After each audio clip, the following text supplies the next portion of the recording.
Hello mga mareng! Behave ang mareng nyo ngayon kasi andito yung anak ng amo ko galing China. Nagbakasyon siya dito sa Taiwan. Bali, 2 amo yung pagsisilbihan ko ng ilang araw. Inaantok pa nga ako kaso naalala ko, andito pala yung tunay na anak ng amo ko, mareng.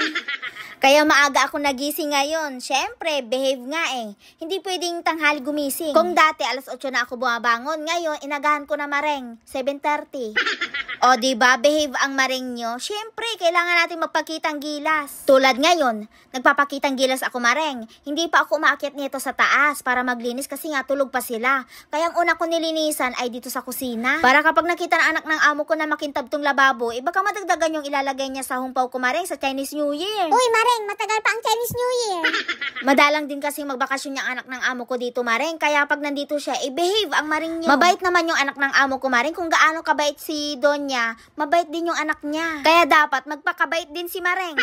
Anyway, habang naglilinis ako dito, mareng, inaantay ko ring magising yung anak ng amo ko kasi sigurado magpapabili yun ng kape niya o di kaya magpapatimpla. At maya-maya nga, eto na, tinawag na ako ng anak ng amo ko. Sabi ko naman sa inyo, mareng, kung hindi siya magpapatimpla ng kape, magpapabili siya. At sa tuwing magpapabili siya, mareng, kailangan may love letter na ibibigay ko sa cashier. Kasi hindi ko alam magsalita ng Mandarin, mareng. Mamaya, may magko-comment na naman dyan. Sasabihin, mareng, ang tagal-tagal mo na dyan, hindi mo pa rin alam magsalita ng Mandarin. Mareng, paano naman ako matututong mag-Mandarin? Kung yung amo ko, si Donya, mas fluent pa siyang mag-English kaysa sa akin. Kahit yung 2 anak ng amo ko, mareng, English spoken dollar sila, kaya paano ako matututo niyan? Diba?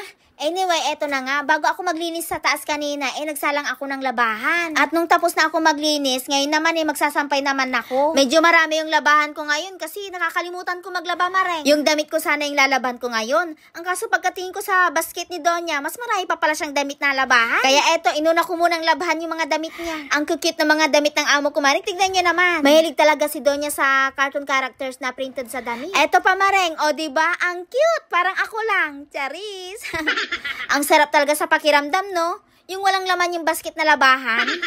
At pagkatapos ko maglinis ng kwarto ng mga amo ko, wala na akong gagawin, mareng, alas 3 pa lang. Hindi pa ako pwedeng tumunganga, mareng, kasi maaga pa. Kaya naman naghanap ako ng magagawa. At eto nga yung naharap kong linisan kung saan ako nagluluto ng pagkain ko. Sa tuwing nagpiprito ako, ang daming tumatalsik na mantika, ang pangit tignan. Tignan nyo naman. Sana nga, mareng, effective tong in-spray ko na dishwashing with baking soda. Yan yung kaagape ko lagi sa paglilinis. Sana umepek din dito. Para naman hindi sayang yung pagod ko dito sa pagkukuskus, mareng.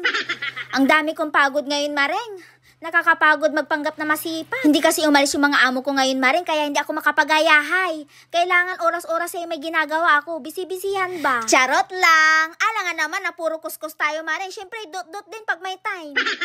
Habang nagdudot-dot ako, inaantay ko yung anak ng amo ko kasi kasama ko siyang bibili ng pintang. At eto na nga, papunta na kami sa bilihan ng pintang. O, baka may mag-comment yan. Bakit ayaw mo ipakita yung mukha ng mga amo mo, mareng? Hindi pwede nga ni. Dapat mukha ko lang yung makita nyo, mareng. Bakit nagsasawa na ba kayo sa maganda kong mukha? Charot lang. So eto na nga, tapos nang kumain yung mga amo ko. At eto yung mga pinagkainan nila. Ang dami. Ang daming basura na itatapon. Anong hugasan ko dito? Itong 4 na pirasong chopstick lang? Paano ako mapapagod, mareng? Ang hirap naman ng trabaho ko. Pero mapapagod pa rin ako ng very light kasi itong mga pinaglagyan ng pentang, ihugasan ko yan. Hindi ko nasasabunin, kunting hugas lang basta matanggal yung mga tira-tirang pagkain. Okay na yan. At pati din pala itong ginagamit nilang table mat ay sinasabon ko na rin. Pagkatapos ko dito, mareng, wala na akong gagawin. At dahil wala na akong gagawin, it's maritisan time! May dumayo ngang marites at nakakaya naman kung hindi ko siya lalabasan. Syempre, walang iba kundi si Ate Reka. Marami nagsasabi na kamukha ko na daw siya. Siguro dahil pareho kaming marites.